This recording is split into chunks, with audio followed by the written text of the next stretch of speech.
The following contains clips of our 100th episode broadcast live on Twitch. Hope you enjoy it. That's how we roll. That's how we roll. That's how we roll. That's how we roll. That's how we roll. That's how we roll. That's how we roll. That's how we roll. That's how we roll. All right, we are here, guys. Welcome to the Goblins Corner. My name is Eric. And I'm Matt. And tonight, Fuck it. Fuck it, let's do it live. We're doing it live. That's right. That went about as well as we anticipated. All right. Well, no one counted us in. None of us were prepared. What It's did you not gonna expect? get any better after this, folks, and that's totally fine because this is our 100th episode. We have been doing it for about a year and a half, Matt. Yes. And so tonight we've got a bunch of awesome people in our Discord chat, as well as AlerianaCosplay in here in the studio as well. Welcome aboard, Aleriana. How are you? I'm doing great. Excellent. Very good. Dungeon Glitch is here. What's up, Dungeon Glitch? How you doing? Happy. Yeah, we got a bunch of people. So we've been doing this for about a year and a half. We started in August of 2020 Yes. because the pandemic hit and they closed my improv theater down and I didn't have anything to do. Matt and I have been gaming for millennia, since the Pleistocene at least, and so we just came up with this harebrained idea. We sat down, we drank a cup of coffee, we drank another cup of coffee, we ended up drinking a pot of coffee, and wrote down a whole bunch of ideas, and we're still going. Yeah. We're down to 300 ideas on the list. Yeah, we've got to get another Out of pot how of many? Well, we How many pages? Well, out of 400, obviously. literally had 400 ideas that are set aside for different shows, and they have changed over time, but we're still floating around the 400 mark. It's very true. Yeah. So tonight, Mark one out, one gets added on. Mark one out, one gets added on. Yeah, Absolutely. because I have ADD, and I'm just like, hey, next week we need to do this because this is the episode that I felt like writing. I don't know. this is going to be the best episode ever because I'm not editing any of it. I'm just going to release it into the wild. And I'm sorry. Aren't those moments magical? And that's Wait, what if someone says fuck a lot? Oh, I mean, Then there'll be a lot of fucking fucks. I'm on the call, so it's kind of bound to happen. You're just going to hear ding, ding, ding on YouTube. 'Cause Oh, I yeah, will that I is- will edit that part out, but Yeah. that's about it. We've got Allie from Dice Drop Evolution. How's it going, Allie? We've got Goblinkatie, who is on everything under the sun. Katie, how are you doing? I am Peachy Keen Jellybean. How are you? I'm delightful. I'm sorry you can't join us in person. We miss you. We've got Ian from Undercommon Taste with us as well. Ian, how's it going, man? It's a going. James sends his regards. He ran out of spoons today. Understood. That's okay. Sometimes all that's left are knives. Yeah. Forks. I'm full of forks. We have Joe Gaylord from Lazarus Game Labs. Joe, how's it going, buddy? Hi, hey everybody. Glad to be here. Happy 100th episode. Thank you very much. I still only see a loading screen on you from Discord, just to let you know. So That's super weird. I'm gonna try and turn off. All the rest of us see him. Yeah, we see him fine. I don't know. Literally nothing on my laptop is It's working. fine. It may just be on, when we. Am I here now? No. No. No. I see him. Oh wait, yeah, you are. You are. I was looking Okay. at our lovely host's window. Oh, now you're gone. Now you're back. Yeah, because I kind of turned it off and back on about. Ah. This is what you get for living in Italy. This is what I get for having OBS loaded on my computer through most of my life. Oh wow! This is the next hour, ladies and gentlemen. We're just gonna turn cameras on and off and say what we can and can't see. Troubleshooting. Difficulties, yeah. I mean, Quality entertainment. This is really Twitch in a nutshell, though, if you think about it. It's really just an hour of people trying to get all of their cameras to work and bitching and grumbling. A big game of I Spy. True story. Yes, absolutely. We've got Dio And then- Mosey in the studio here. Mosey's sporting our merch as well. Very nice. Thank you, Mosey. And also, it's the only thing I'm wearing. So you're welcome and happy 100th episode. Delightful. That's Sexy. Totally winning the poo, double wiped, and did a little baby wipe back there for safety. we've got John from Tale of the Manticore. John. Hey, and completely unwiped. Congratulations, guys. 100 is a mountain of work. Congratulations. It feels. Thank you very much. Yeah, how does it feel, Matt? After doing 100, did you think we would make it past 20? I don't know. It feels kind of fuzzy. It was weird, right? So we've got a bunch of sample questions that listeners have given us. I say sample questions, but they've actually submitted them. We had a Google Doc out, little form, and people gave us a whole bunch of questions. Matt, are you logged into? Oh, absolutely He's not. trying. Good. No, I had to restart my laptop course because you did. nothing That's okay. wanted to come up. We've got some questions that we can read off, and of course, it's AMA, folks. You can ask us anything you want, either in the chat, which I am looking at, as well as I guess maybe Twitter if someone wants to ask us on Twitter. Yeah. Matt's got his phone near him, so he can test It's that out. currently the only bit of electronics I have that's working. So, Yeah. That's true. yes. But that is kind of the story of my life. Electronics and I don't get along.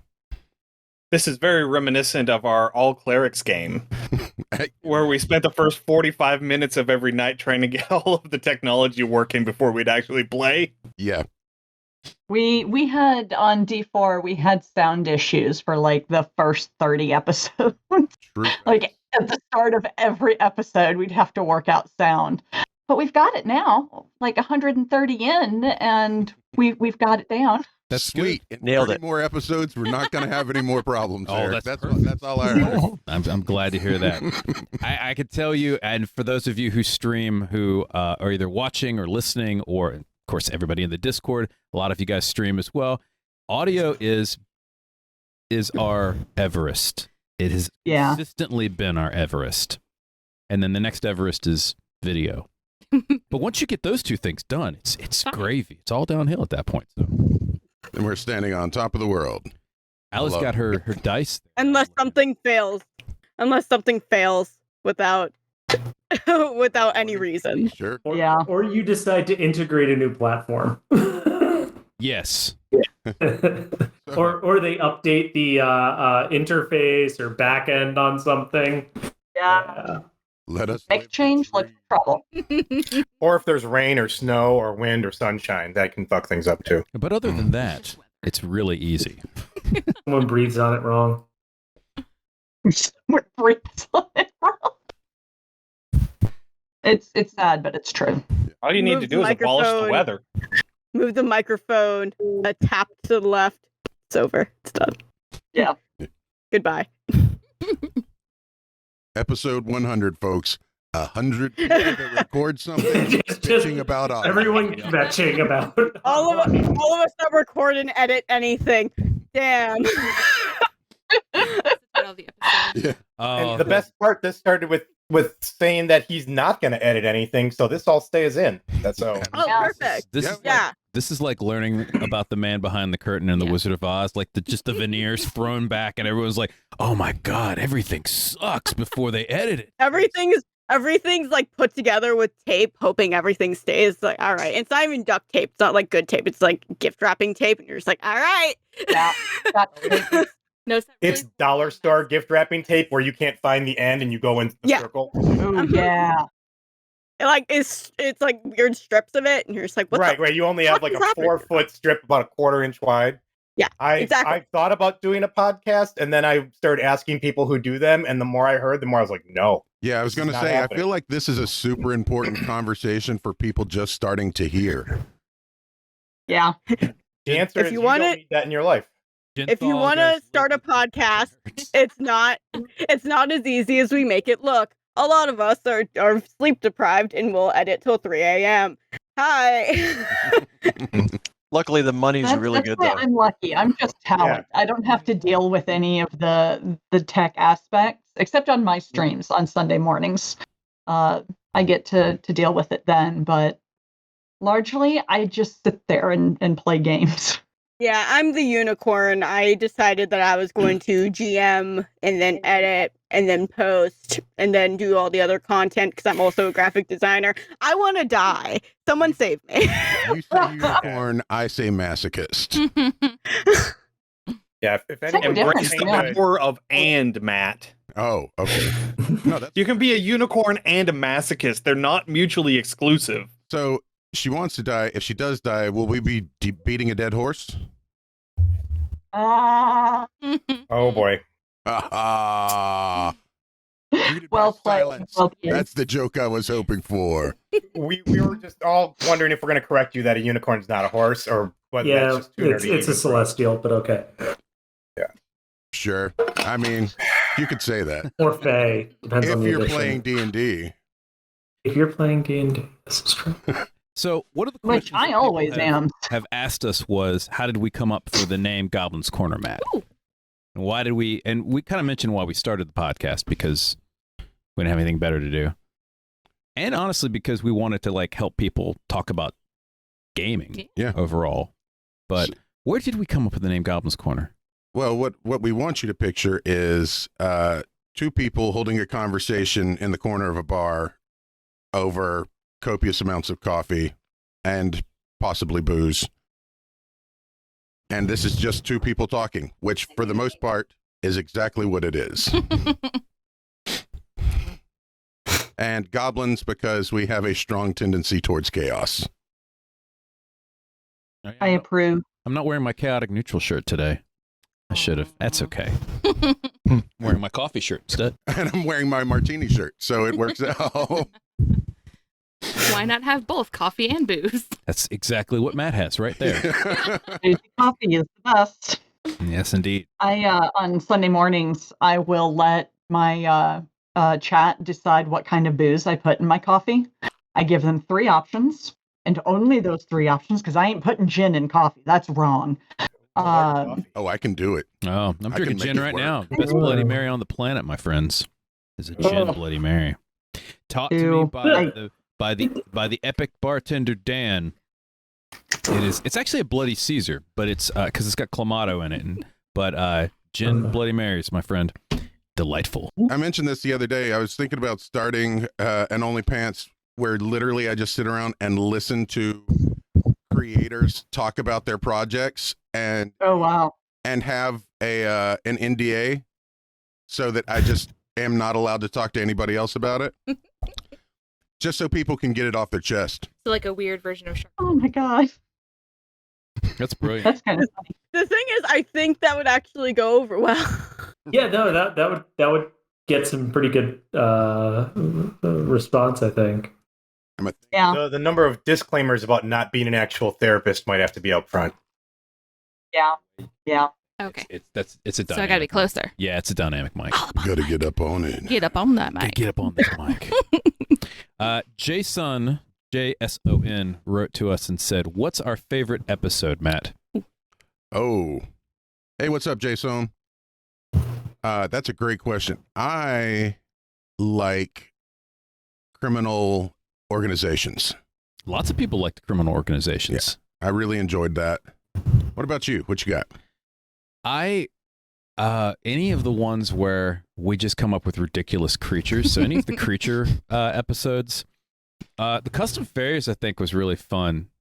Honestly, you know what it is? The custom magic items that we came up with. The one with the crab armor, the armor of the king crab. That was my favorite because I kept giggling every time I did it. Because all I could see is someone putting on it. It's cursed. You get amazing AC, but you have to walk sideways like this. You have to Zoidberg everything. Yeah, I have to Zoidberg the whole thing.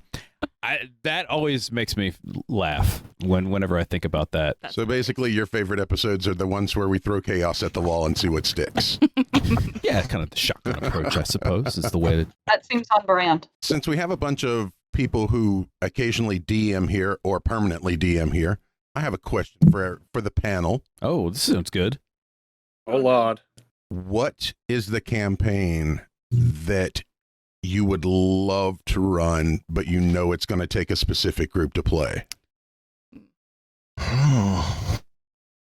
Like published campaign No. or homebrew? Homebrew. Okay. Okay. I literally just thought about this because of something random that I worked on TTRPG. A game based on the either in style based on the Decameron or Chaucer's Canterbury Tales, where it's one story, right? And one person is running the main story, but as you go, the narration passes from player to player.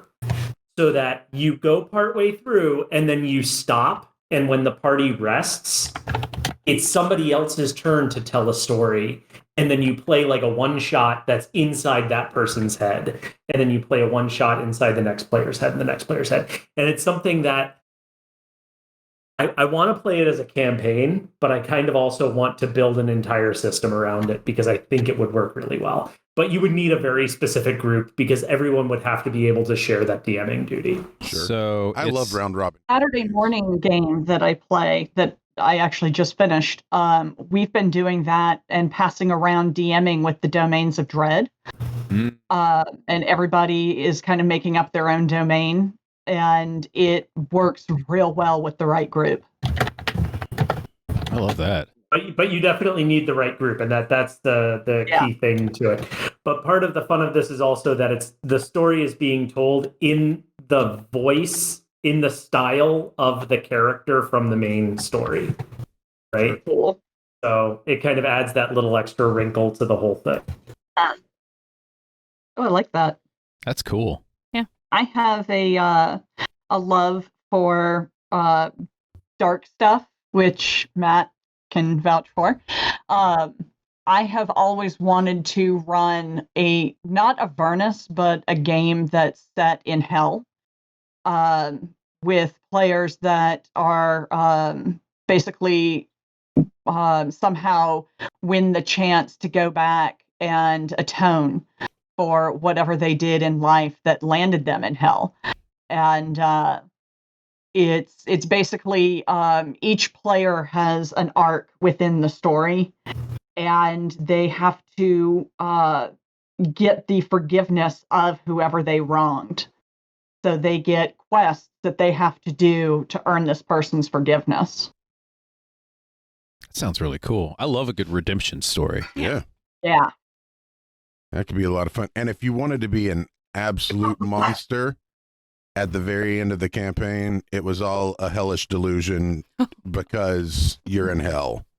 Oh, I like that. I like that a lot. The nightmare's over. No. Yeah, no, it's forever. Reveal the curtain. Pull back the curtain. Yeah, pull back the curtain. You just see a bunch of molten lava and people just on spikes. Yep. Yeah. Foolish mortals. There's part of me that's a monster. I accept that. That's that old school hell. Yeah. That's my favorite part of you. Well, thank you. I have always, and I've said this before, I want to play a Sin Eaters campaign for the World of Darkness. Yeah. Where it's Geist, if you guys are not familiar with it, where you die and basically you bond with an ancient spirit that has things it needs to do in the mortal world. But I wanted to play in the 1800s in the Wild West, where you're a posse that got gunned down, cold blood. They even killed your dog. And then everybody comes back as a revenant and they're pissed. Ooh. It would be awesome. Oh, I'd participate. We'd have like I'd play that. That's cool. The madam of the town is a vampire. The bartender's a werewolf. You know, there's mages that are hard drinking, playing cards and shit. Basically, it's the World of Darkness version of Deadlands, if you've ever heard. So my favorite World of Darkness is the Changeling. Where have you got Changeling? Changeling, oh man, the new Changeling is great because they put the freaky in Fae. I'm about to play the new Changeling. I'm so excited. I'm so jealous now. I've always thought Changeling was the darkest. The campaign that I'm fixated on is a revolution style campaign where you are under a tyrannical kingdom, and the whole purpose of the campaign is to overthrow the king and the nobility. Mm. I love that. I play that too. Yeah, French Revolution style, where you've got to start off small and slowly build up resources and supplies. Yeah. Recruit people. But you had to be super secretive about it. Exactly. Nice. Little spy stuff going on. Yeah, There's a little intrigue. A whole lot of espionage with sudden bursts of extreme violence. A little bit of gunpowder going on.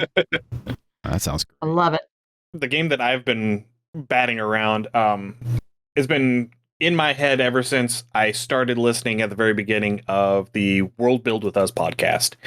And in episodes 1 and 2, they were talking about having a world where there was a calamity where the gods were basically destroyed and their fragments were disseminated into the multiverse. And the path that they took out of that seed was different than what I had going in my head. But what I was wanting to do is you play as the manifestations of a fragment of divinity. Yeah. And as you progress, as you're killing these, as you're fighting and defeating these powerful creatures are also fragments of divinity. And so as you kill them, you absorb the fragments of divinity that constituted their form. And as by the time you get to the end, you are a full-blown deity, and then use that to establish the pantheon for the world in the following game. Oh, that's cool. Yeah. That's pretty cool, yeah. That's actually super similar to how I was planning on developing the Pantheon for a world I'm working on, which is there's a world that is in the deep ethereal that has finished forming but hasn't been sent to the prime yet, and an overdeity takes a group of individuals and drops them on a world that is inhabited by the primordial monsters that show up, like things from the far realm that just kind of appear because they do, and things such as that. And the god that you become is what you represent during the game, and then flesh out the pantheon based off of how the characters actually act. And they become static deities once the campaign finishes. Nice. Yeah. That's kind of cool. Have you guys gotten to play around with This Is Not a Place of Honor? It's by the guy who does he did a whole bunch of one-page RPGs. And One-page mage? No, because they're whole RPGs. I got you. In the whole on the system. It's I think it's the guy who did Honey Heist and Big Gay Orcs. Love Honey Heist. But he basically, the idea of this is that you are on it's kind of a sci-fi setup. You're on a settled off-Earth colony, and there's mythology of the planet that you're living on, and the gods of the planet, and the people who established, and all of this kind of mythic ancestor type stuff. Very similar to the kind of thing that you're talking about. But the thing is that then there's a parallel game where you're also the origins of these stories, which are the people who are the crew of the settler ship, as some terrible disaster happens, which is why it crash landed on this planet in the first place and became the colony. So you're playing both sides. You're playing in parallel the current day where you're narrating the stories of these people, and then you're also going back into the origin of how life came to this planet. And you're kind of paralleling those two stories at the same time, establishing this is where the stories of those deities come from. Yeah, you guys are being all dark and epic. I just want a bunch of people playing tabaxis like they're actually house cats for like I would 4 hours. Be in for that. All right, Mosey wins. That's... I mean, if you put it up as a Hollywood movie, it might get funded. It's got to be better than cats. I'll just call it actual cats. It's true. I did a stream at one point. Little Red Dot was the storyteller, and we were all cats. And it was an absolute blast. Just the way everybody would incorporate human items in a different way, like the way a cat would see them. Mm-hmm. It was so much fun. The fact that Little Red Dot cat game is fantastic. It was incredible. I'm not going to get over Mage Paw for a while. Sorry, that just came to me. I might sit on my rule book for a while, though. Ian, I love this question you wrote to us, which is I don't think Matt's even seen it yet, so I'm gonna ask him this. You have 5 minutes to design a one-shot setting. Premise: Event Horizon meets Tucker and Dale versus Evil. Any system of choice. Go. All right. Caltrop Core. I've seen neither of those, so I make up anything I want. That's pretty much how it works, yes. So Event Horizon is it's a horror space game. Tucker and Dale versus Evil. Isn't that really just the movie Doom? No. Tucker, I know of Tucker and Dale versus Evil. It's a horror movie from the opposite side. It's two rednecks who are being irritated by some college students, and the college students keep accidentally killing themselves, but they think it's the rednecks that are doing it. Oh, that's cool. That's funny. At least that's my understanding of the premise of the movie. As I said, actually. That is. There are twists toward the end, but that is more or less the notion. Yeah, The only thing I you've got remember these about- two guys, and the college students are absolutely convinced they're serial killers, but they're not. They're just like two rednecks going out camping. They're having an absolute doozy of a day.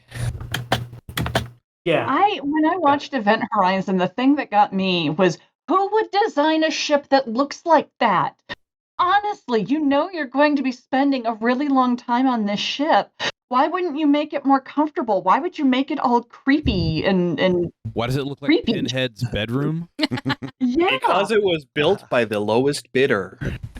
I'm in construction. That makes a lot of sense. The only thing And I I work remember for is the him government. tearing his eyes out towards the end. Yeah. Is that actually a plot point that it was built by the lowest bidder, and that's why it's like that? I can say it was a bad horror movie, but it wasn't the worst horror movie ever made. And there is actually a movie called The Worst Horror Movie Ever Made. And Look if it you up, guys. value your sanity, don't. In We fact, watched look it all. We used to do bad movie night I at did my not. house, and it's basically like MST 3000, right? We would get everybody together, we'd get drunk, and we would watch the worst movie we could find. And we all left. We had to go outside because it was so bad. And the only person that could watch it was one of our friends who took it as a Spite-watched challenge. it. Yeah, he spite-watched it just because he's like, oh, they think I'm not going to be able to watch this? I'll watch all of it.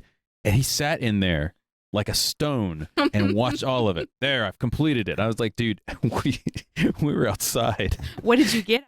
Some goals aren't worth reaching. Exactly. No. I'm firmly convinced it was testosterone poisoning.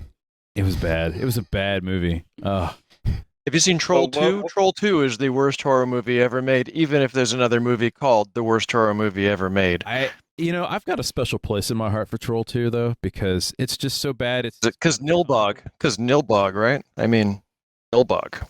That's got to appeal to you guys. Indeed. That and anything with a rubber-suited monster in it is it's my jam. And there's no Manos Troll Hands 1. of Fate. Okay, that's a pretty good one, too. That's a pretty good one, too. Manos, the Hands of Fate is a delight. I was going to point out the giant Godzillas, but the shrine behind me has moved. I've forgotten about that. Yeah, we had to move the Godzilla shrine because we didn't have enough space in the studio. But yeah, for those of you who don't know, I have about a 4-foot Godzilla that's right over there. Everywhere.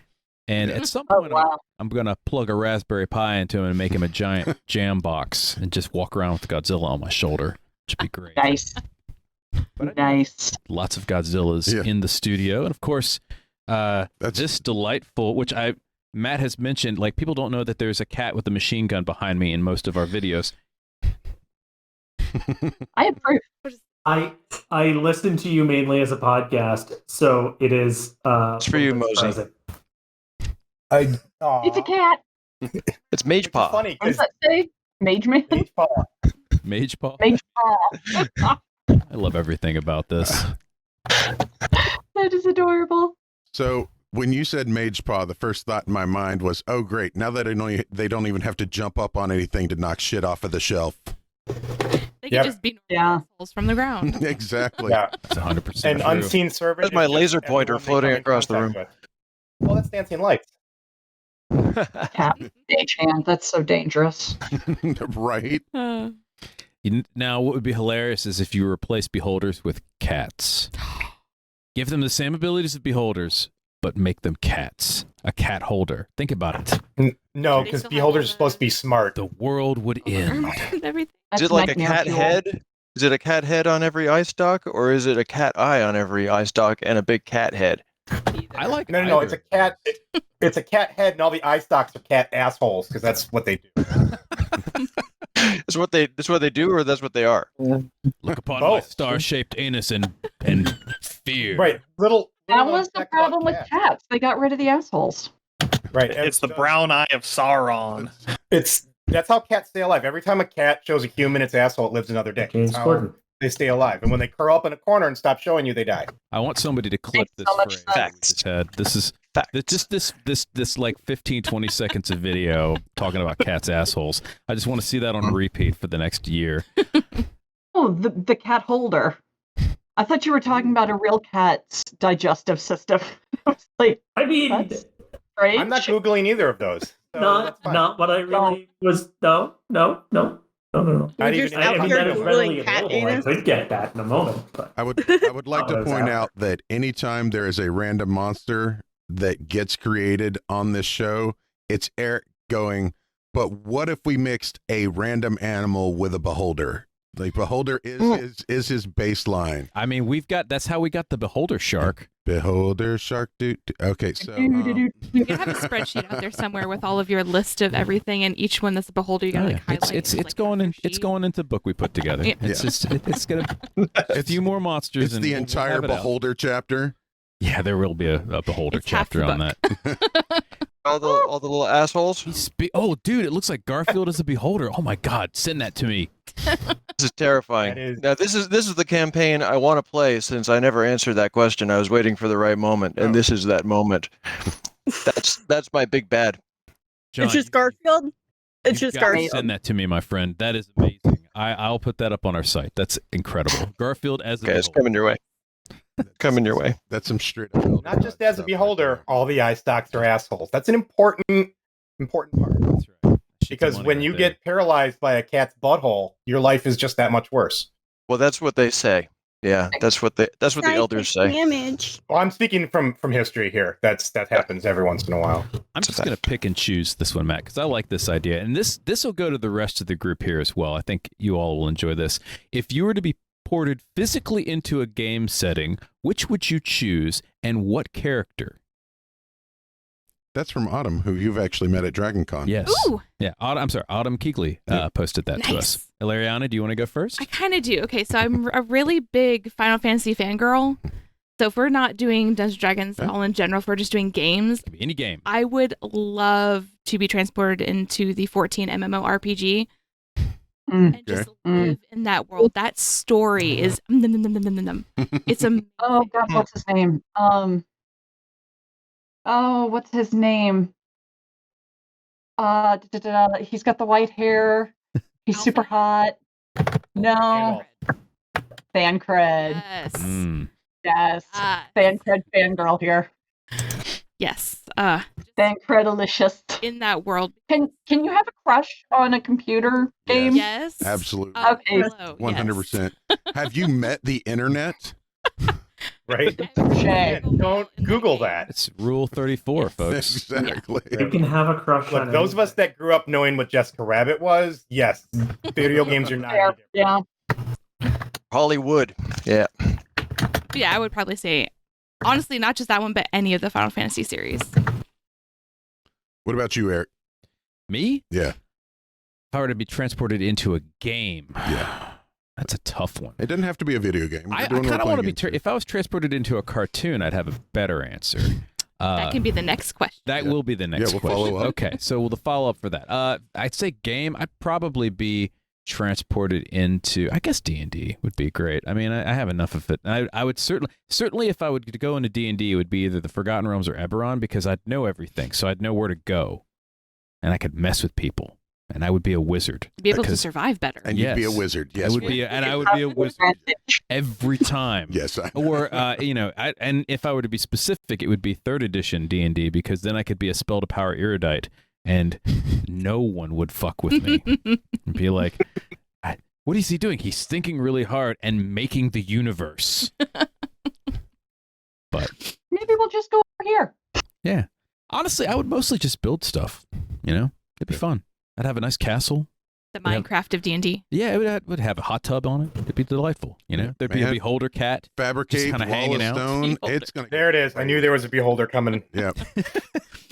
Everyone drink. Every time he says beholder, we got to drink. So that's the I need rule. a new drink then. And a flump. I would have flump furniture.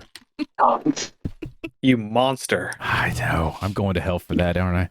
You would not have flump furniture. You literally would be incapable of doing it. It's I would the just be only monster that you don't want to see exterminated. That's I true. don't believe you. I would be hugging on this flump like this the whole time, like just now like you would have flump plushies all over the place. Flump is my support animal. That's my airplane support animal, guys. You need there you go.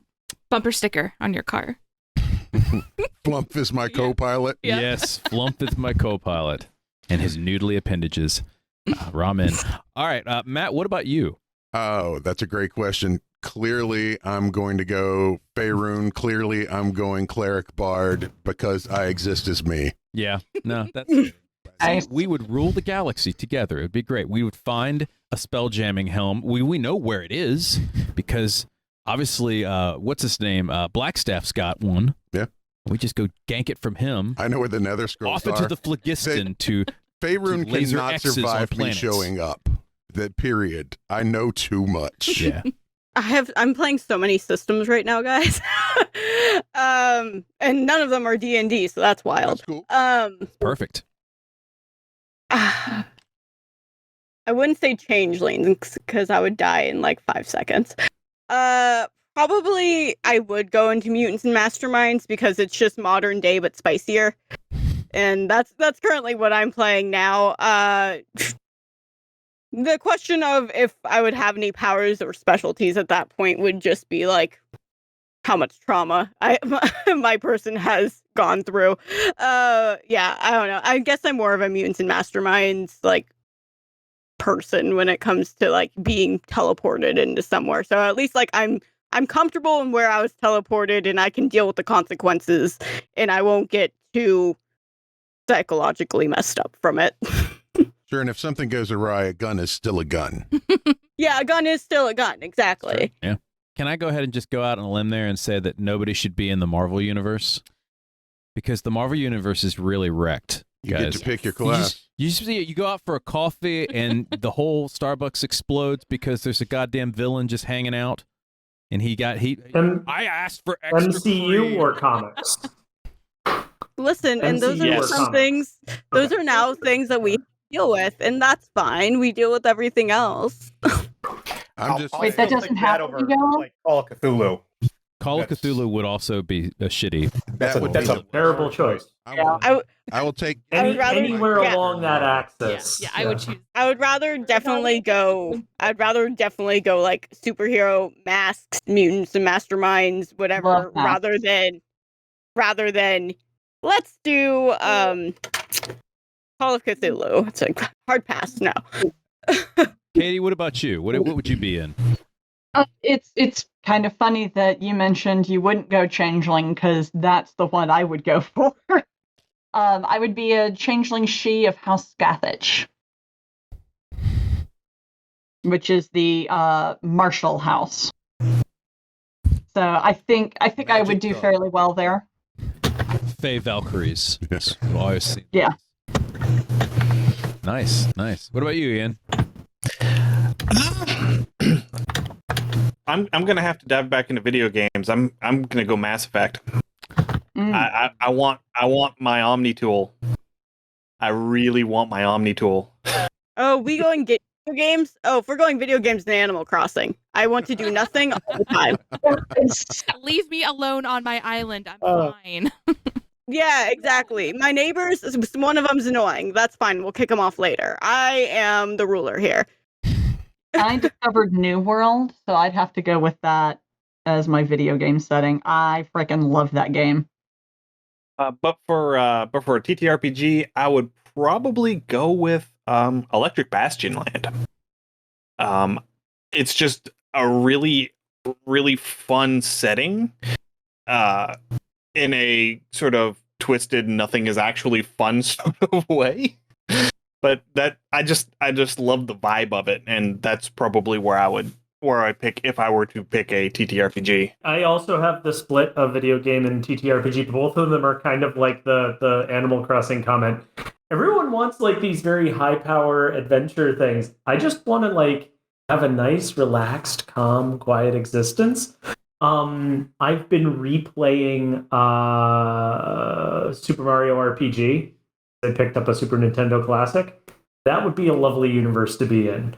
Kind of just like these little cute little villages, get to hang out, do cool things, hang out in like the frog pond, and like make music by jumping on tadpoles. It'd be fucking awesome. I would love it. And similarly, if you're talking about TTRPGs, I just picked up the new The One Ring by Freeligan, and that's absolutely lovely. You're just in the Shire, hanging out, having like little low risk, small scale adventures. You get to like wander through the woods and hang out with Tom Bombadil. Awesome. I would love it. Man. And then your neighbor finds this, world changing artifact, and everything goes to shit. I mean, no. This is the beautiful part. It doesn't go that far in the future. Like the game is set between The Hobbit and Lord of the Rings, so you don't have to deal with any of the terrible, like either the dragon side or the bad CGI or the end of the world, find the ring and raising of the Shire. None of that. You're in that nice middle section where it's just like running around and stealing things from the Matham house. It's just chill. Nice. Tom Bombadil I've always seen as kind of like the Bob Ross of the Shire. It's kind of chill. Yeah. I can see that. Stoned a lot of the Just time. gonna paint some little trees over here. Some happy little trees. Was in the Air Force. He smokes mad. That's weed, one of the man. crazy things. Bombadil smokes that Bob mad Ross weed. was in the Air Force. Oh yeah. He's getting cush. Yeah. That's how he's the supplier. He's the dealer for the Hobbit. Tom Bombadil. He's just growing it himself. He gives it to Gandalf. Puffs that pipe. That's what happens. That's how they get you. That's how they get you. Yeah. That's how they definitely. First one's free. Man, look, it's a rough trade in the Shire. You got to think there's all kinds of Hobbit clans that are fighting, competing for the best type of. We better not get into that dark part of Lord of the Rings. Mosey, what about you? What kind of game would you choose? Sure. So first of all, putting aside that I'm now imagining the Shire as a version of the movie Colors and The Wire. Oh, see, I was thinking like that out of my head. Weed Empire, the Lord of the Rings edition. Yeah. Just I just like the idea of just like the Took just throwing down and protecting territory would be hilarious. But no, the game I would pick would be Trouble. Trouble? I'm not familiar with that. Like with the Pop-O-Matic? plastic with the little pins. Pop-O-Matic In it. Trouble. Yeah. Board game? Yeah, the board game. Okay. Yeah. Because Right. I just pretty much just would sit there for about and they pulled me out once a year for Thanksgiving, and then would get bored, and then they put me back. And I even less to do than Stardew Valley. So I'm down with that. I can respect that. Every now and then you get Yeah, but in popped. Stardew Valley, you get your own farm. You're the middle part with the dice. You're not actually the pieces moving around. yeah, no, I'm the middle part exactly, and everyone wants to touch the middle part. So once a year, I'm really popular, and then I go away. Pretty much like life. I'm still working on everyone wants to touch the middle part. I think that's true in almost any context. Let's see, the game that I want to... Holder. Right. Well, Great. touch the middle of that. Just don't touch the outside parts. The game I want to live in would be the Red Box, D&D Red Box, just on the chance that the world would look like an Arrow Lotus painting, because that's my happy place. And I think for a video game, it's got to be Minecraft. It's got to be Minecraft, because that music, listen all day long. So blocky. But then you'd have to deal with the all the time. Yeah, but think of how strong you are.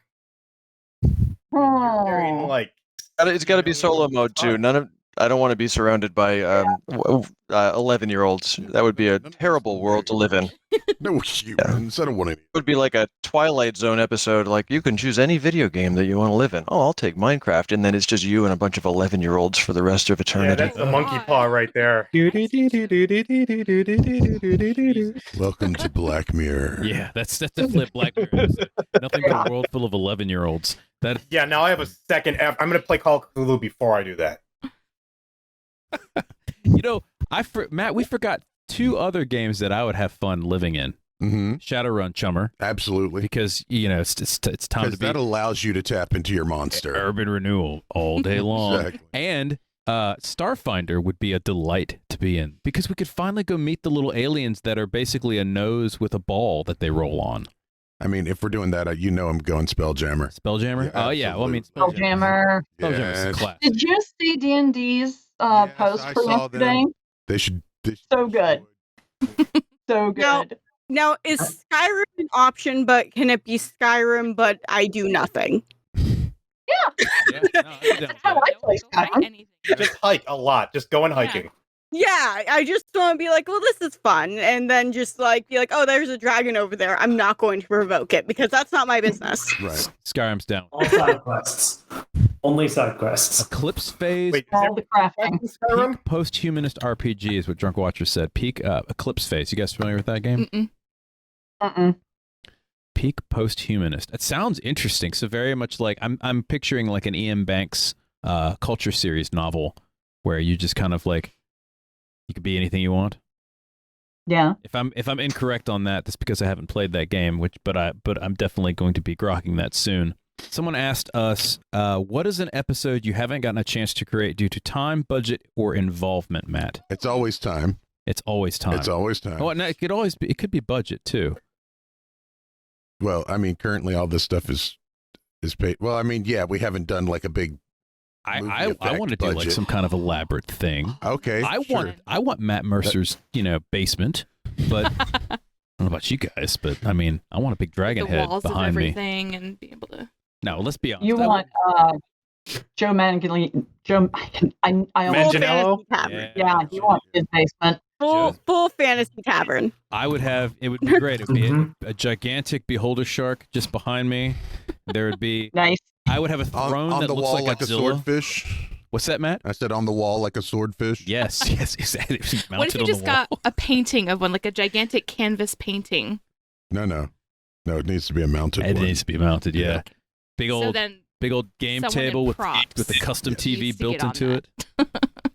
I know some people. We'd have Jeremy from Black Magic Craft create all of our props. Be delightful. If I hit the lottery, he's getting one. Yeah. I'm just going to say that. Well, there. I'll put that out there right now. Yeah. I'm definitely looking up Eclipse Face now. You could be an AI swarm or a bunch of nanobots. I want to be an AI swarm. Of course you do. That would be great. Just get inside the phone lines and mess with people. Man, that 100% meets up with your Transmet poster right over there. Oh, you mean this guy right here? Yep. Why, yes, that would definitely be the case. The smokes from Transmet. I last went to Dragon Con in 2019. We got D4 or 2018. It was either 2018 or 2019, but we were guests of the con and got to do a live show, and it was so much fun. That I've realized I'm a little too old for Dragon Con because I can't keep up with the party kids anymore. Shaw, never too old. Oh my god. Like I can keep up drinking with them. No sense. I can keep drinking with them. I can put them under the table, but then I want a nap. That's okay. Nap. I went to GaryCon. I went to GaryCon this last weekend, and I'd honestly never been to a con before. But I was below the average age, so I found out that was new because I was not expecting that. There was cell phone holsters. Let's just put it that way. Satine is ridiculously nice. She is. When I first met her, I was like, it's got to be an act. No one is that nice, and it's not. She is genuinely that nice. It's bizarre. And like, how has the world not crushed your soul? And this is something that we've noticed is that TTRPG Twitter and the folks that encompass it are, in general, a lot nicer than the rest of Twitter. Because I've been outside of TTRPG Twitter, and it's a cesspool, guys. Well, one of the things you have to understand is I ruthlessly scour our friends list. I'm glad because I sign on occasionally when I have an hour of sleep and look around and go, yep, there's still people here. If I see something I don't approve of, then Get out of here. I'm done with it. For those of you who are on our Twitter feed, if you're ever wondering why we might appear to be, of multiple personality disorder or something like that, it's not. It's because there's two people on the Twitter. I try to remind people of that regularly. You're preaching to the choir. I have 4 assholes on my Twitter account all the time. Yeah. Does anybody just get confused, Allie, with that, or do you have to absolutely tell people that? No, it's I really didn't know fun. that was the case. I've just It's- been following. Yeah, it's really fun. It's really fun because it doesn't matter if we tag at the bottom of a tweet. No one pays attention. We will start yelling at each other on the same account, and people will just watch Dice Drop yell at each other on the same account. Right. Nice. Okay, so it wasn't just me getting high on a Tuesday that actually happened. Okay. No, it happens way too often, actually. Especially if someone DMs Dice Drop, sometimes the other assholes will be like, "Ooh, what's this DM?" when the DM has nothing to do with them, and they'll be like, "Hi," and I'll be like, "Why are you here?" And then the person that I'm talking to gets very confused, and they are my chaos demons, and I will not change them for the world. I will say this: when you argue, you stop signing. Yeah, I can follow most conversations, no problem. But the second you guys start getting cheeky with each other, you stop signing who's who, and then I'm just like, okay, now this has turned into a very strange conversation. So here's the thing: most of the time, I'm saying most of the time now, because I've noticed some of them have stopped doing this. The only one that does not sign off on the tweets is me. So that's always me. Most of the time. Again, I've noticed Britton and Elena stop doing that. And I was like, okay. Kyle will always sign off. Yeah. Kyle. All right, I've got a fun question here. What's the most entertaining scenario involving a pack of mimics? Obviously, a dance-off. Don't say mimic beholder. Dance-off, guys. Come on. I would like to agree with you, but the concept of an all-mimic carnival that is would just be fun. delightful. See, I'm thinking 1970s, like the McNair Fair. Like, no, just I'm made thinking out of 1970s, mimics. like John Travolta-esque dance-off with You see, I just recently did Smash or Pass the Monster Manual on like 2 different Twitches now, and every time I've said Smash on the mimic, so now I'm just thinking of just like a full harem, and that's just on me. I would go with 1920s speakeasy. Ooh. Mardi Gras. A mimic with just like a fedora hat. Yeah. Yeah, he just kind of walks in. I was looking at the kind bar. of, or is it part of the mimic? He's a cask of whiskey, and he kind of rolls up, and the bar like sticks out a tongue and picks him up and puts him back behind the bar. Sure. I love that. I was sitting next to the bar, and she was talking to me. And moved me back behind the bar to a bottle of whiskey, which said hello, and I took a drink at the bar of the whiskey, and then a machine gun came in dressed like a cop. That'd be awesome. I would love everything about that. But what about an arcade? Nice. A mimic arcade? Yeah. It'd be cool. Oh, what are the That could be joysticks? very cool. Mm-hmm. Yep. Yeah, but I'm Figure it out. Yeah, I'm picturing a mimic Mardi Gras. The floats and the party and the beads and everything. Just the whole spectacle. Oops, all Mimic mimics. Chuck E. Cheese. A mimic Chuck E. Cheese. Oh my god. Because That is Marginally less Yeah. violent than actual Chuck E. Cheese. I was going to say, that's really just Five Nights at Freddy's. I was about to say that. I feel bad. No, for but the ball for pit the becomes mimics, way though. better. I'd feel real bad. Why? They all have each other. They're there to just fuck around and find out. Because those I knew somebody who was a Chucky at Chuck E. Cheese's, and he once had a kid bite him on the stomach so hard it broke the skin through the costume. Whoa. Sign that Yeah. kid up. They put up with a lot. We found our barbarian. I think the mimic might be a gaming table with like mimic dice and mimic books and mimic chairs. The whole setup. See, Love that just invites cheatery, because I'd be over here with some goldfish and snacks, right? And that D20 hits the table, and if it's not a number I like, you just chuck down a goldfish and be like, kept rolling, don't know. Feed the other dice shots so that they'd be drunk dice. They would have all right. Except the dice are mimics too. So right, I'm literally. Or the goldfish. Yeah. Don't tell them that. Well, I blessed my dice, so I don't think they'll complain. And then you end up having a feeding frenzy between the mimics. So I just finished this.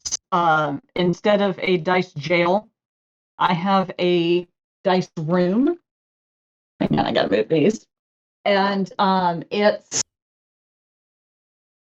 something fell over, but it's got the table fell, but it's got a nice little settee in there. It looks like it's in therapy. It looks like it's in therapy for its wrongdoing. It's so that the dice can, calm down and just think about what they want to do and who they want to be. Very comfortable. And take a breather. I got a little teapot. So it's a dice timeout. Yeah. Yeah, it's just a place for them to go and rest and relax and understand that nobody is going to roll a crit all the time, so that's not expected of them.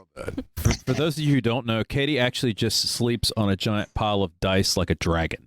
Yes. I've never seen anybody that owns more dice than she does. Oh, I can. I saw someone complaining about the term shells. dice goblin because it should be dice dragon. I forget where I saw that, but in one of the TTRPG feeds that I'm in. I have over 700 sets. Look. Hey, don't I've stop got- staring at my chest. Please don't stare at my chest. My eyes are up here. I'm But it's guessing either I have around 760 sets now. Wow. Yeah. There was a period of time where I was buying more than a set a day. As Allie pulls out more and more dice. Yeah, there's one more jar up here, actually. She too lives on top of dice. How do you keep your game moving, particularly during combat when people are arguing over dice numbers, over page numbers, and rules? You guys have rules? Apparently. That's a solution. We just. I like to play Troika, which has no rules, so I don't know if rules really suffice for that game. It's just an acid. I honestly haven't had that problem at my tables. I looked out and I play with I play with a lot of people who have DM'd themselves, so a lot of the habits that people who haven't DM'd and seen the game from that side, I don't typically have them as players. So it's kind of like everybody's already knows, hey, how annoying that can be. And they want to keep the game moving, so they don't do stuff like that. See, my party is all neurodivergent. My entire table is ADD, ADHD. So it's literally just me saying, okay, you roll this now. Okay, your turn. You roll this now. Because otherwise, it doesn't progress. Yeah. I kind of feel that like the arguing over dice and numbers is part of the charm of playing games, personally. It's I can't particularly in person, because then you can call them an asshole, and it's fun. But it's in a good way, right? I mean, with friends. I mean, I call them an asshole whether or not they're rolling dice or not. So really, there you go. See, I think one thing is I find that setting up a good narrative kind of helps because it builds in that idea of, okay, this is all happening very fast paced and you have to make decisions quickly. And usually that seems to help a little bit. But like you said, like it's fine if people want to like talk about the rules and do some, argument at the table. That's part of the game. Katie, is that a levitating D20 behind you? It is, yes. That I have been seeing ads for that. And it looks lovely. Let me see if I can get. Yeah, it's a levitating D20. They gave me one of the prototypes. And it is absolutely incredible. I've had this plugged in for a day and a half and no issue. They're a little tricky to balance on there when you first get it. Because it is a magnet. So it'll like jump to the side if you don't hit the sweet spot just right. But once you get it once, you can get it over and over. I am very much not a dice goblin, but that is a piece that I saw and I went, oh, that'd be really must have. They're really cool. I backed it in addition to getting this one for free. I was like, no, I'm backing this one. It's a good Kickstarter. Matt, we need one of those. Oh yeah, that's exactly what I was thinking. I can't wait till they upgrade because I want the one that's like this big. Ooh. Yeah. I posted a link on my Twitter. If you go to Goblinkatie on Twitter, Katie, you can, if you scroll back to yesterday, there's a link there if you want to look at the Kickstarter. Awesome. We could. Yeah. Yeah. So this is my thing. It is a Magic D20, like a Magic 8-ball. Oh, I love that. ThinkGeek used to sell these forever ago. Yeah. Unfortunately, I left it sitting on a windowsill, and when it warmed up, some of the liquid evaporated out of it, so it doesn't work anymore. Oh, that stinks. But it's still cool. Yeah. I would argue that you could drill a tiny hole in it, put some liquid in it, and then epoxy it shut. That sounds like work. For our wedding, my fiance and I are getting big wooden D20s as our guest. Oh, I wanted you to stop that sentence right there, because just talking about that big D20 and my wedding was all I needed. Oh yeah. You seen who's it by? Whimsical. It's a D20 that's the size of an end table. Yeah. Oh, I know which one you're talking about. I know which one you're talking about. I'm getting one. I'm sure. So what are D20s? Cool. They're too cool. Are we invited? What's happening? I missed the end of that story. Oh, I said I'm getting one. Yes, you are invited. When I get it and I put it all together, I'll be sure to share it. Jinsal says, "Happy birthday, Matt." By the way. Woo, woo, woo, woo, woo. Yeah. Oh yeah, that was yesterday. It was. That was not actually an April Fool's joke. It is Matt's birthday on April Fool's every year. Yes. It can be both.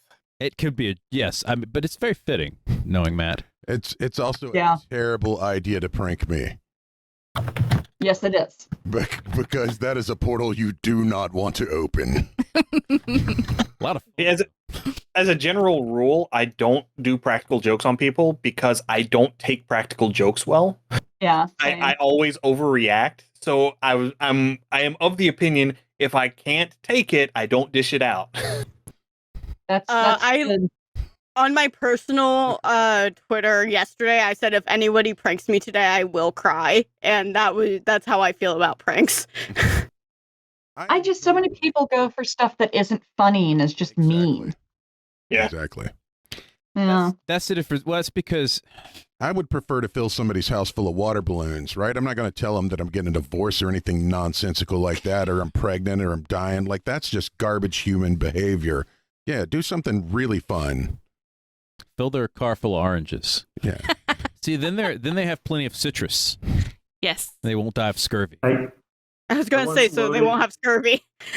I once loaded a roommate's bathroom entirely full of balloons. Balloons? So it was like chest high full of balloons. We filled my brother's car full of pumpkins once. Like smashed pumpkins or whole pumpkins? No, entire pumpkins. So not the band, but the actual right. But the object is you have to get large pumpkins. Billy Corrigan, get back in there. You can actually get out from your crypt, Billy Corrigan. So, go back to unbuild back in the car. Pumpkin wall. So pumpkin Tetris. Yes. Yeah. Pumpkin Tetris. My sister. I used to work I still work for the family company, but it used to be in the basement of our house when I was growing up. And so my sister went down one day and went through my desk and put pictures of muskrats everywhere. And so the next day after I cleaned up all the I found muskrats in there for like a week after. But the next day I burned Muskrat Love, the song, onto a CD. Yeah. And hid a CD player powered by batteries in her clothes hamper with it like facing the wall. So she couldn't tell where it was coming from because it echoed off the wall. And I put it on loop, and it played until the batteries died. It's like that damn because I wouldn't tell her where it was. Do you remember the bat when we lived together? So, all right, I used to get, I would get a call. We used to live together in college, and I'd get this call every now and then, and it would just be the And I was like, who the hell's calling? It would come from different numbers. For what, 2 months? Yeah, for months. Oh my God. And it was his wife's bat. There was this little toy bat that she with a would laughing shake. box in it. It would make a little laugh, and I could not figure out where it was coming from. And he would run outside when I'd get home and call from like the neighbor's house and stuff and run back so that I couldn't figure out who actually was prank calling. This was before you could call her. I did it from payphones, from Waffle Houses, you name it. It was awful. Oh my God, I love it. We got a Christmas ornament, and speaking of Think Geek, it was the Think Geek joke Christmas ornament, and it would play these noises like every 30 seconds to a minute. But one of them was a cricket. One was that high-pitched noise that supposedly you can only hear if you're under a certain age, and I was.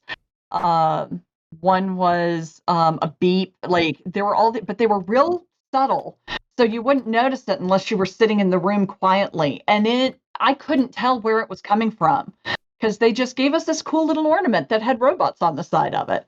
And I finally pinpointed it was coming from the tree.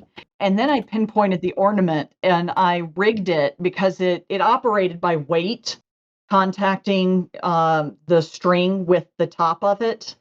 And so I rigged it so that it didn't contact anymore and sent a lovely text to my brother-in-law who gave it to us.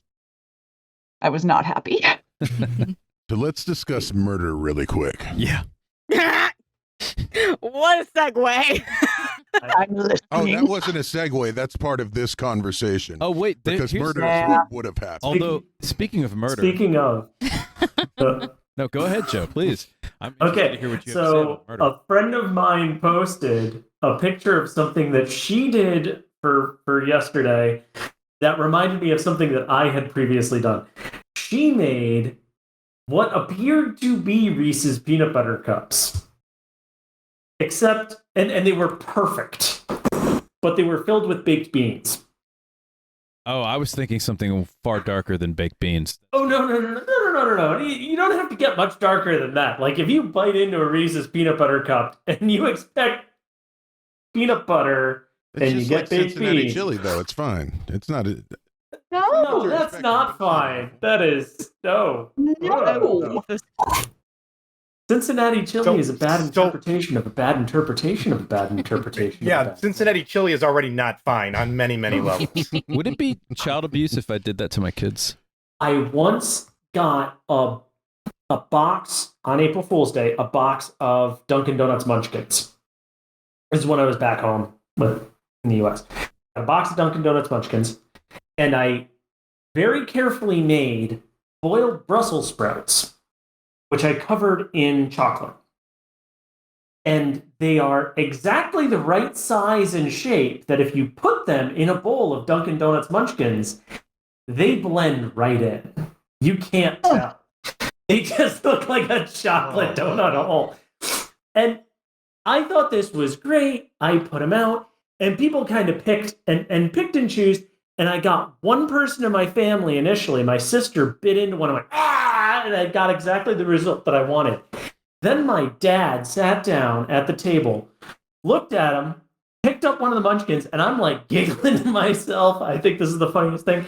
He bites into it, kind of looks at it funny for a second, and then finishes it. He just keeps eating the damn thing. Oh my God. It's a real thing. And I'm like, he's like, I'm not going to admit any type of weakness. I'm just going to eat it. That's hard. Yeah, no, exactly. Just good stone face too. Just no reaction to it. That's cool. Did he at least make eye contact? Yeah. Nope. Oh yeah.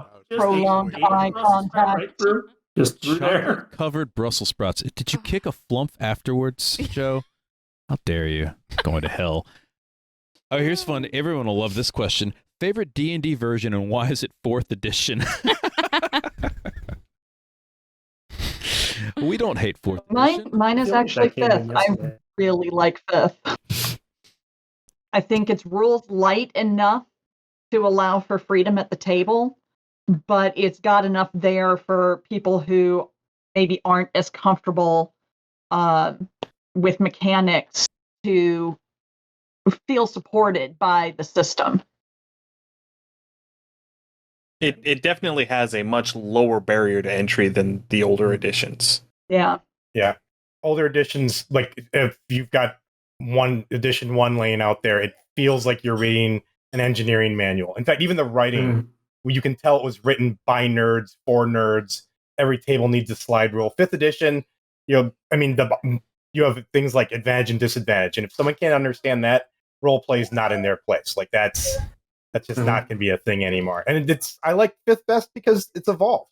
If I had unlimited time to play and unlimited time to learn the system, get into it, build my character, do all of that, I would find Pathfinder 2e very satisfying. In the same way that, like, when I was in high school, and that could be my entire life, I found 3rd edition very satisfying.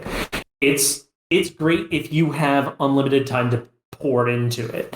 I find 5th edition, well, because most of what I do is writing anyway, I play some, but most of it's writing and designing and shit like that. 5th edition is great for me because that's what people play. Cool. But limit of popularity. But yeah, I find it very satisfying because it's light enough that it's easy to pick up and play, and I don't have to spend my entire life min-maxing my character and kind of figuring out, consulting a million source books and all that. I mean, D&D 1 was literally just your character was made to be killed. Like, you don't get any like personal ties to your character. But once you get into 5th edition, you actually have that like capacity to like fully flesh out a character. And in my opinion, I feel like that's a little bit more nerdy than literally just making something to die. So I can honestly see that. I was talking more about the writing style. If you've read the prose out of 1st edition, the instructions read like you're putting together like a plumbing set in a basement. 2nd edition was because I started on advanced on 2nd edition, and it was really technical. I've not read 1st edition, but I know 2nd edition was pretty technical. I'm of the I don't have any, or else I can put everyone to sleep reading a few passages. That each one of the editions actually serve a different function. Yeah. I mean, yet clearly they're all stepping stones to the next one. I get that. But AD&D the original D&D was the transition from strictly board game to RPG. 2nd edition provided a great deal of flavor, an enormous amount of settings and footholds for people to use and build off of. 3.5 is, and I say 0.5 because 3 was a mistake, but 3.5 is where they cleaned up a lot of the mechanics and made them more linear forward. 4th edition is where they really delved into the ROLE portion of the game. And then 5th edition is where they tried to bring all of those additions together to some extent. They are still failing on the providing campaign settings portion of things. Your joke was not funny, Watsy. We've got several settings out now, but one of them they actually had the code name for was Spelljammer. I would love for them. I understand that part of the problem is like trying to get in touch with the people who created things, and you know, there's a lot of history that goes into all of this. What I'd actually like to see them do is combine Planescape and Spelljammer. Yeah. And the reason I think that we're never going to actually get an official 5th edition Planescape is because they're moving away from alignment. Because you have to have concrete alignment in order to do the Outer Planes, because they are essentially their alignment. Yeah. They are alignment first. And if you are getting away from alignment as mechanic, you can't do that. Well, you do alignment as theme, though, and we did because we did an episode about alignment and stuff. A lot of people don't play with alignment, and the reason is like, well, I don't like labeling my character as good or evil or anything like that, and morality shouldn't be like a mechanic. But if you use it as, hey, I'll give you an example. Mechanically, I label my character as a wizard or a barbarian too. Doesn't mean I can't cast spells as a barbarian. You can multi-class into various stuff and such. Also, doesn't mean you can't stab somebody in the face. Doesn't mean you can't stab somebody that needs stabbing if you're lawful good. It's you use it as those guidances, and you can play a Outer Planes campaign with alignment where they exemplify ideals of that alignment, but not necessarily are this is only lawful good in this in this realm, or these guys are only neutral. I think it's much like I look at cities, where when they used to list the city alignments as well, this is a lawful evil city. Does that mean that it's everybody's a bunch of assholes in the city? No, it means, think of like what that might be. It could be an oppressive city. It could be a city where everybody's just very competitive, trying to get theirs, right? And they don't want to help other people out. City full of lawyers. Yeah, city full of lawyers. Who knows? So why do we keep banging on Cincinnati here? I don't understand why this is a theme. But the point is, you could do it. But I think that requires a nuance that a lot of players may not get. I also think that the planes as alignments allows you to explore the benefits and detriments of every alignment when you take them to the extreme. Because if something is lawful good so rigidly, then it can swing all the way around to evil very quickly as an oppressive force that doesn't recognize the need for freedom. It only recognizes the need for people to obey for the greater good. Yeah. So, go ahead, Mosey. So the episode that I'm currently doing outlines for, because we're still going through all of the Outer Planes, is for Arcadia, and Arcadia is very much like that. It's sitting between the lawful good Mount Celestia and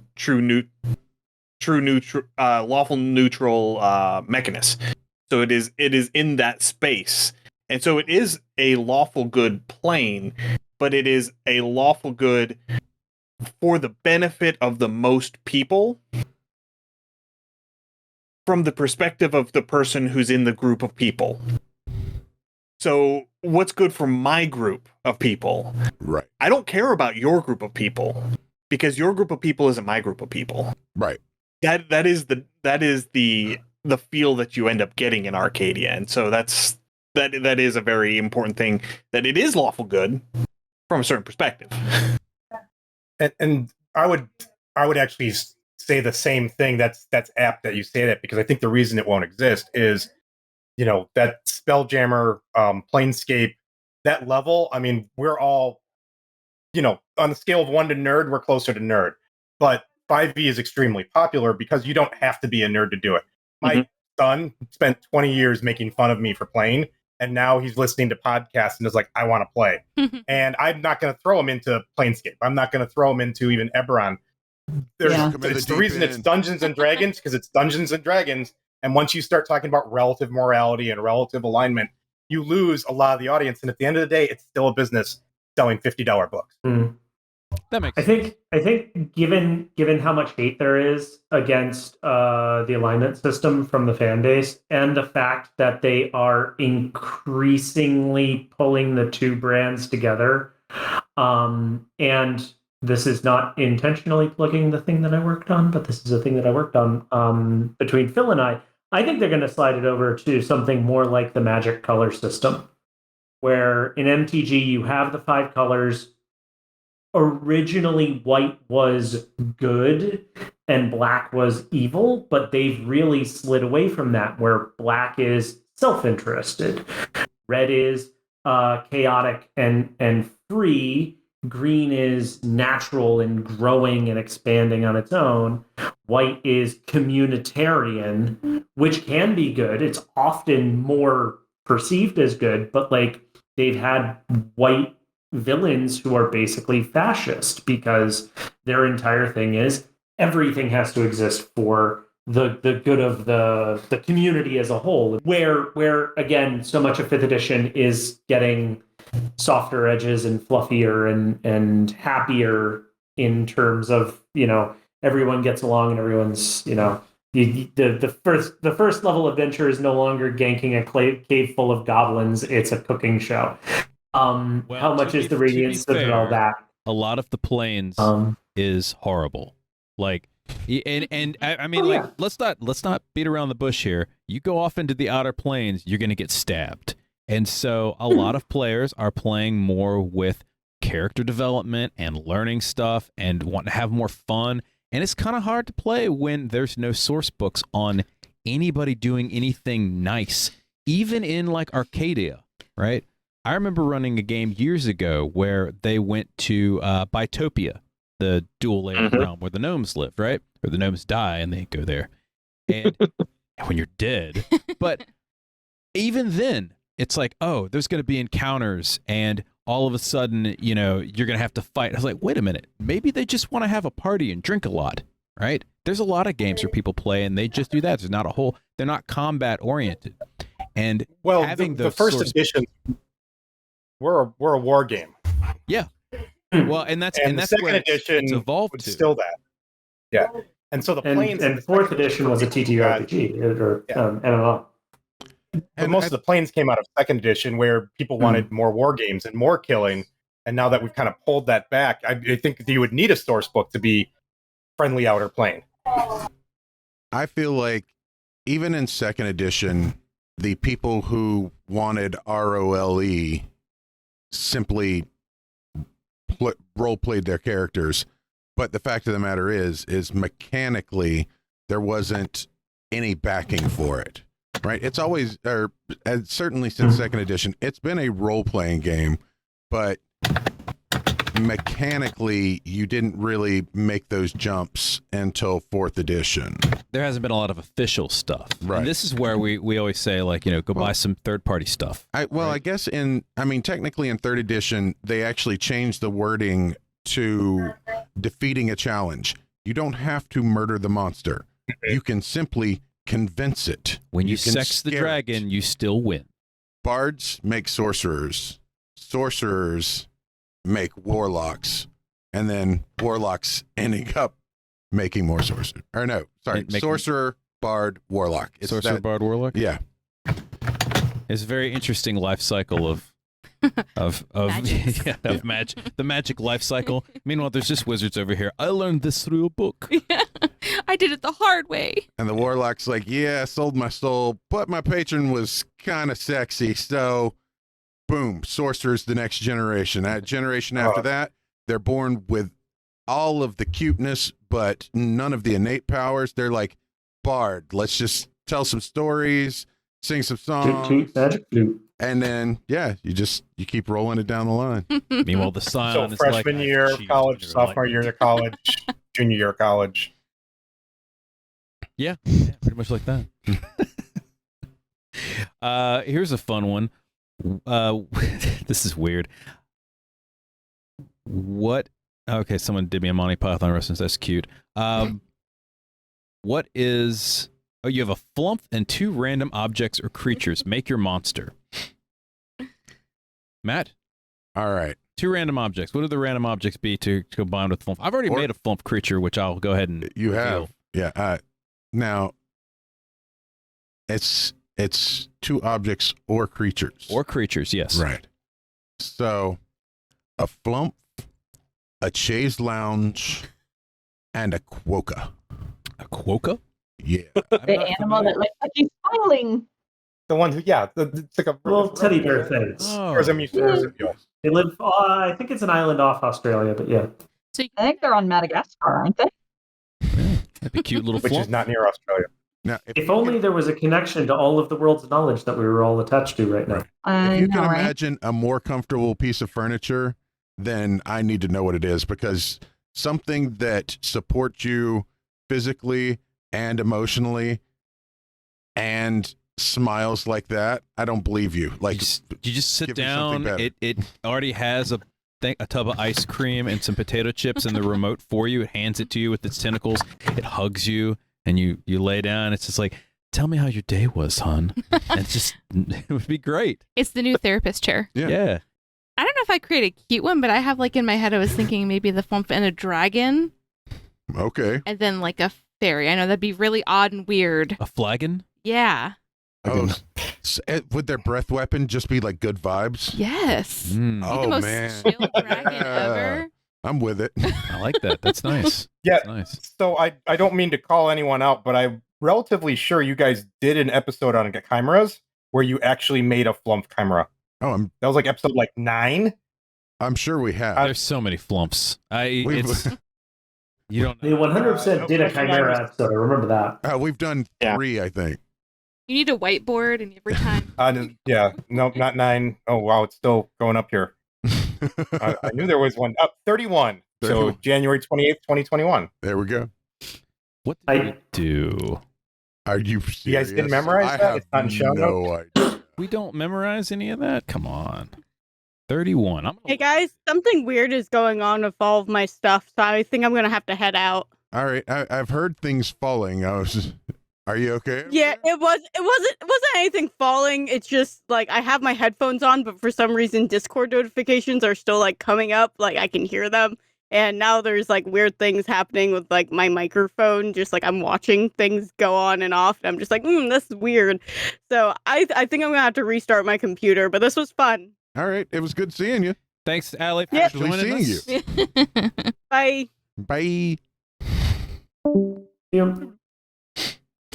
We lost Katie somewhere along the way. I know. Also. Did she get swallowed by wolves? They just roll up to her house and eat her. It happens sometimes. Yeah, my Flump, I'm combining it with a waffle cone and sprinkles. Yes, the 40 flavors. I love how many of these things are very cute and cuddly flumps. Yeah, the Baskin Flump. That's delightful. I love that. Are you sure it's not a Flumpkin Robbins? Flumpkin Robbins. Ooh. That could Yes. work. Ooh. John, Is that Tony Robbins' hear what cousin? you have to say on this, or Joe? Yeah, John. Let's do John. Well, I was thinking maybe you could get a bowl of porridge and a humpback whale, and then it would be like a lumpy humpback flump. Lumpy humpback flump. Yeah, I like that. Did you do that strictly for the name? Is that what happened there? Yeah, that's the only reason anybody would do that. It took a little bit of a walk, but I like it. Large, you get your fiber as well, though. That's nice. I like that. But I'm kind of digging the Ben and Flumpies. The ice cream thing is, man, maybe I got to change my vote. That is pretty good. TCBF. So that you get like the mind control, and it starts assuming everyone's shape, but it's like a Matrix thing where everyone's trapped in their houses and asleep, but they're very happy. Hello, because Neo. the flump You're out. trapped in the flump. You take the blue flump. Yeah.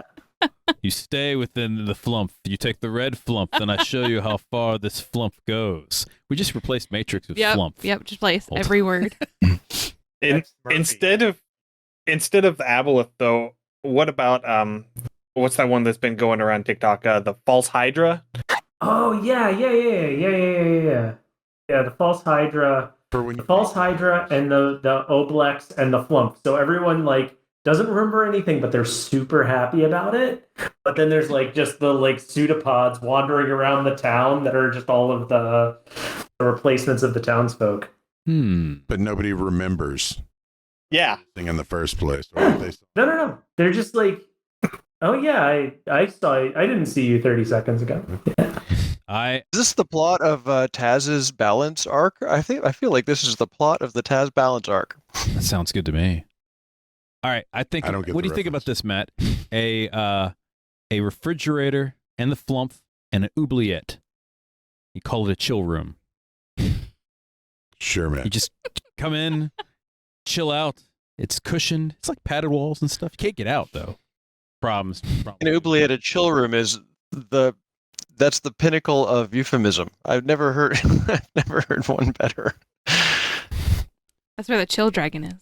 The chill dragon's in the chill room. Yeah, man. Like, some of some of our friends are there, want, but whatever. Yeah. I got wings and shit, you know. Yeah. There's like a guru just kind of hanging out. Yep, he's rolling some blunts or something. I don't know, man. Whatever gurus do. He's vibing. Yeah, he doesn't. No, that's his breath weapon, man. His breath weapon is dope. Like, yeah. Okay, I can see that.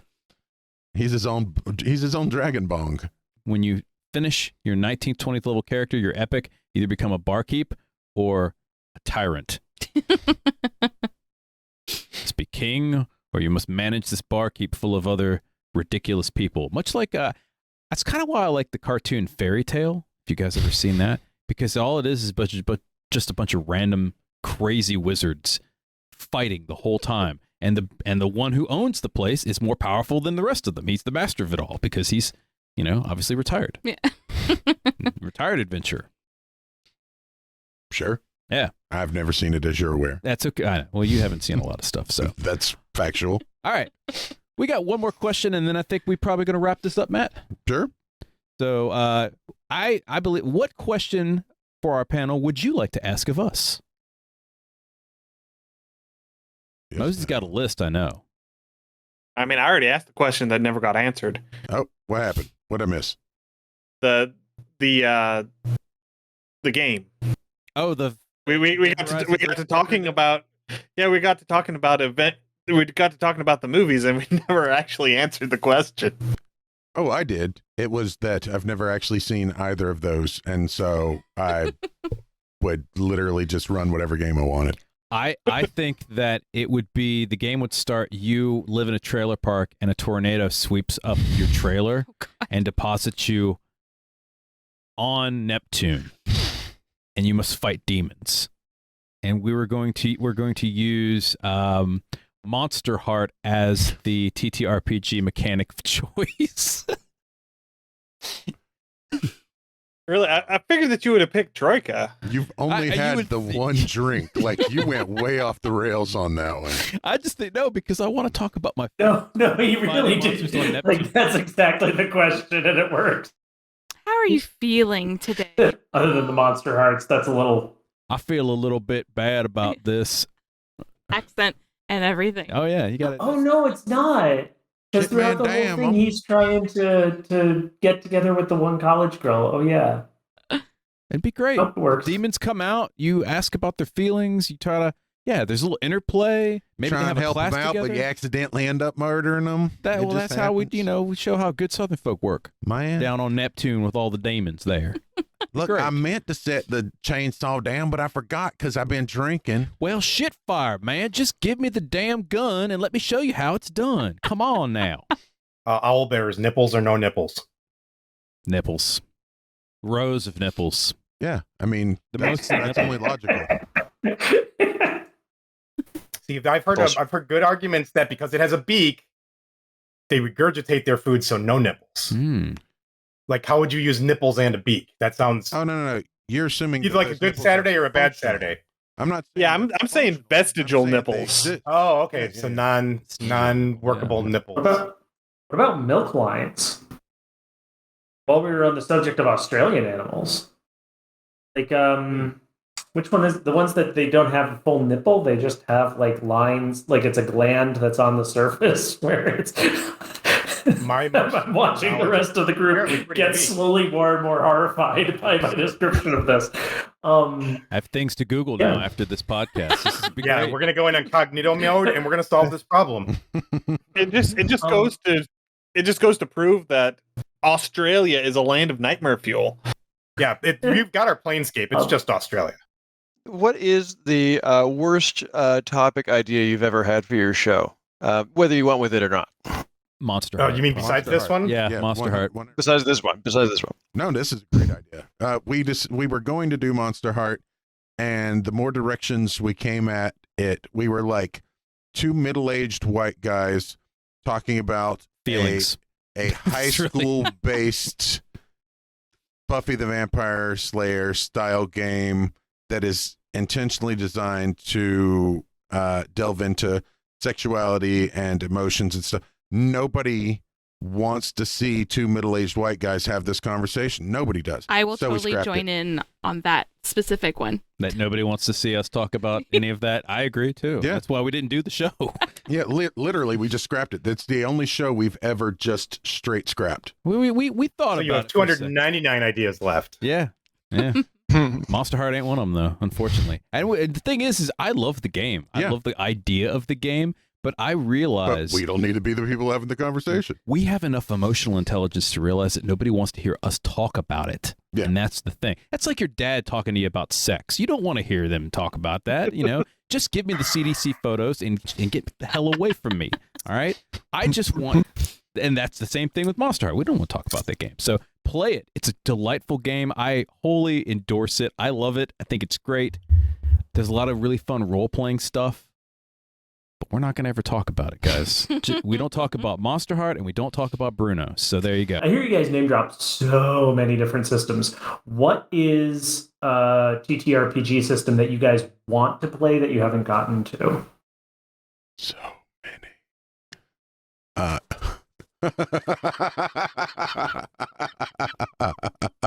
This game right here. I knew that was coming. I want to play Troika so bad. Anybody wants to play Troika with me, please let me know. I will happily run this. It is a delightful game. Sunday after your birthday, I'll run you a game. Okay, thank you. I would love to play a Troika game. At the very least, I can make it work that far out. Neither of us have played, and this is shocking to many, I'm sure, Warhammer. It's true. I know. We never collected any of the Warhammer stuff. And God knows half this house That's is being because held we up by haven't books. mortgaged our house for all of the minis. Oh, that is true. Yeah. What about you, Matt? What is another game like that you really want to play that we haven't had a chance? You mentioned Robotech once. No, I've played Robotech. Oh, okay. Many times. The game that I want to play that I've never gotten to play is Wicked Ones. Oh, Wicked Ones. I've yeah, never that's a gotten great to play game. that, and it's delightful. Basically, it's a team of dungeon keepers. Everybody plays a character that invests in the dungeon, and you have to occasionally go out and raid or defend your dungeon. All of these things, and it sounds delightful. Your creatures need a bigger lair. Exactly, because I loved the game. It is payday. You must construct additional pylons. Knew there's a StarCraft reference coming at the podcast at some point. Thank you. I've always wanted to play a fairy barbarian, and I haven't really read anything that you'd be able to do that with. Other than D&D? I wonder why. Yeah, but they now have the new fairy. Yeah, because you'd have to think the logistics. Like, would a fairy be able to hold a big ass axe or a big ass hammer? No, they'd be able to hold a small axe. No, but I want it to be like the big Harley Quinn type. Oh, but then, a fairy holding. Then the answer is yes, they can, because this is a magical world. Yeah, but just the game that would be able to be that, because I would love to be a small fairy holding a big axe. Yeah, no problem. We can do that. That's easy. Great. D&D is made for that. There we go. Yeah. Because I've talked to a couple of my not you guys DMs, but like other family friend DMs. They're like, that's not logistically possible. I said, oh. And what? Okay. Who cares? That's Hey, nonsense. We do stuff that's not logistically possible every day. It's called this podcast. There's a guy that stands over there that literally throws balls of fire and lightning bolts. She can carry a hammer. Come on. That sounds like quarter always talk the to bit me. where people start to get into physics with it. I'm like, Yeah, that's the people I talk to who are very like, no, it has to fucking be this way. dragons. I'm like, no, I just want to be a fairy holding a big hammer. I mean, Pythagoras already doesn't exist in D&D, so why should physics? Right? And the character was Hobgoblin Barbarian Drag Queen, and it was right when they had dropped the UA for what became the Feywild Barbarian. Nice. So that she was like Indiana Jonesing around with a adamantine rocket hammer that she called her universal lockpick. And it was so much fun. Just get it done. I just want to play that. That sounds great. Absolutely. Yeah. All right, guys, let's give a little shout out to some folks. First off, I want to thank Ian.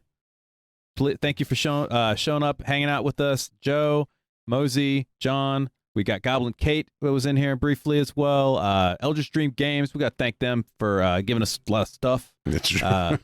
Wandering Noobs been around. We got Daz and Dragons. We got Kira Lee, Sleep Doc, Uncouth Accoutrements, Hand of Cannon. We've got Renee, Dice Drop, of course, who was here briefly as well, dropped off. Larbarian. Anybody else we're missing, Matt? Bunch of all of our Twitter friends. Yeah. I mean, just honestly, so go look at our many Twitter page. Yeah. It's all those people that have helped support us. Absolutely. Because if we don't like them, they're not following. They're not. Yeah, we're not. Because I following. get rid of So them. wonderful. Lots of awesome people. If you guys like this show, please subscribe to the podcast on your favorite things. Matter, what are some of those fun things that we happen to be on? Oh, we're gonna do this. All right, we're on Twitter, Facebook, YouTube, Twitch, clearly, and it starts with a P. It does it? I don't believe it. Yeah, yeah. We're on Pinterest. There you go. As Goblin's Corner, and Instagram as the Goblin's Corner. In fact, that's right. Do you like our show? Please rate it 5 stars. Give us a review on. Give us a review on iTunes, Podchaser, and YouTube. It boosts our show and it feeds the hungry algorithm. Indeed. Doing Matt's voice here because I can't go that low. That's fair. And hopefully we will come back in another 100 episodes and do this thing again. Maybe sooner, right? Yeah, we could do it at 150 or every 25 mark or whatever. We may never do this again. It's possible. 101? 101. Yeah. That's unlikely. We'll see. Terribly how that works. unlikely. Unless we record. Nobody saw it coming. Right now. That's right. 101 Monster Hearts live. Let's roll. There we go. Let's go. Let's do this. Episode 200. We're going to do Monster Hearts. All right. I want to thank everybody for joining us. Our panel. Thanks for everybody that's watching on stream. Once again, my name's Eric. And I'm Matt. And we'll see you guys next time. Good night, folks.